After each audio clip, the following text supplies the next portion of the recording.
Sir, hotel কাঞ্চননবু আপনাকে কেমন লাগলো এবং পরিষেবা কেমন হয়েছে?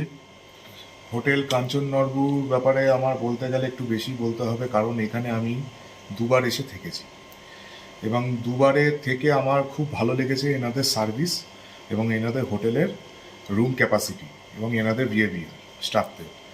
আমি সেই কারণে তৃতীয়বার আবার খুঁজে খুঁজে খুঁজে খুঁজে আমি আবার কাঞ্চননবুতে এসে আমি রুম বুক করে আমার ফ্যামিলিকে নিয়ে এসেছি। এবারে এসে আমি খুব স্যাটিসফাই এবং আমার থেকে আমার ফ্যামিলি আরও স্যাটিসফাই।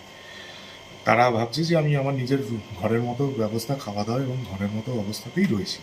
তো আমার দিক দিয়ে 100% রিকমেন্ডেড থাকছে কাঞ্চননবু হোটেল বুকিং করার জন্য। এবং আমি আমার যত চেনা জানা এবং রিলেটিভ এবং বন্ধুবান্ধবদের আমি রেফার করব আপনাদের হোটেলে কাঞ্চননবুতে, যাতে এসে তারা একবার স্টে করবে। এবং কাঞ্চননবু সব থেকে ভালো জিনিস হচ্ছে তাদের ব্যবহার এবং হোটেল থেকে কাঞ্চনজঙ্ঘার একটা ভিউ, এইটাই। এবং তাদের খাওয়া দাওয়া খুবই সুন্দর এবং তাদের সার্ভিস অতি ভালো, 5 star 5 star. Okay, thank you so much sir. আমি আপনাকে